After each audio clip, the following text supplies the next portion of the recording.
तो दोस्तों, आज हम बात करने वाले हैं चीन के नए एयरक्राफ्ट कैरियर की, फुजियान। ये चीन की नेवी के लिए बहुत बड़ी बात है क्योंकि ये उनका सबसे बड़ा और सबसे एडवांस्ड कैरियर है।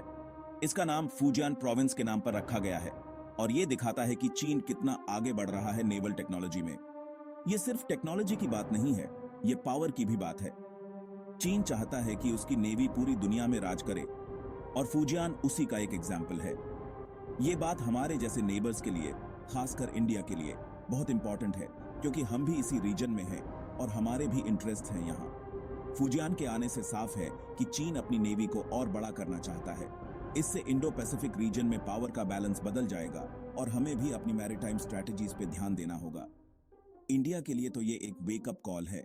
हमें अपनी नेवी को और मजबूत करना होगा, नहीं तो चीन की नेवी से खतरा हो सकता है। अब बात करते हैं फुजियान की टेक्नोलॉजी की। ये कैरियर 80,000 टन से भी ज्यादा का है, मतलब दुनिया के सबसे बड़े कैरियर्स में से एक। इतना बड़ा होने का मतलब है कि ये बहुत सारे एयरक्राफ्ट कैरी कर सकता है, जिससे चीन की एयर पावर बहुत बढ़ जाती है।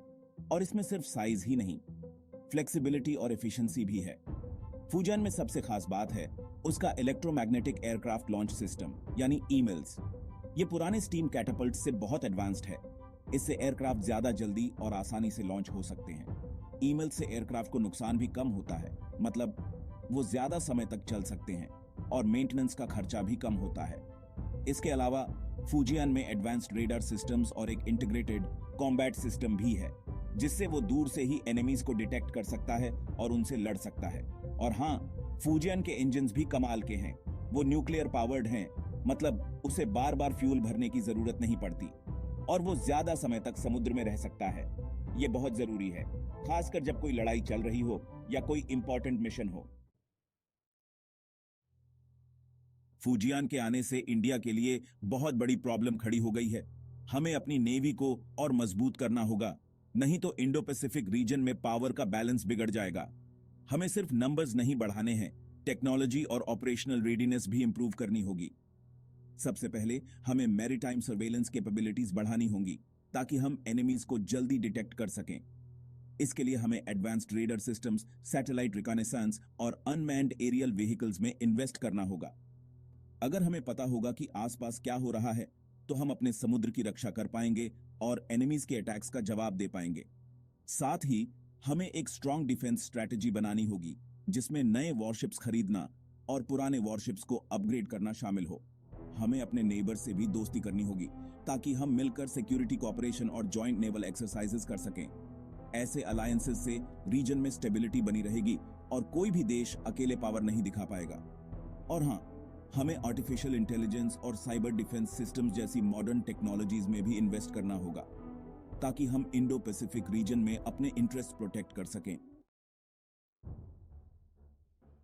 फुजियान के आने से साफ है कि चीन अपनी नेवी को बहुत ज्यादा बढ़ा रहा है और ये इंडिया के लिए एक वार्निंग है। हमें इंडो पैसिफिक रीजन में अपने इंटरेस्ट प्रोटेक्ट करने के लिए अभी से एक्शन लेना होगा। चीन तो अपनी नेवी को और मजबूत करता ही जाएगा, हमें भी उसके साथ चलना होगा, नहीं तो हम पीछे रह जाएंगे। हमें अपनी नेवी को मजबूत करना होगा, टेक्नोलॉजी इंप्रूव करनी होगी और अपने नेबर से दोस्ती करनी होगी।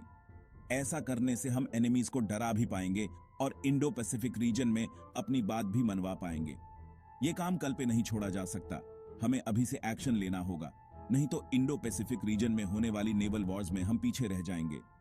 तो दोस्तों, फुजियान के आने से नेवल वॉरफेयर में बहुत बड़ा चेंज आने वाला है और इंडिया को इसके लिए तैयार रहना होगा।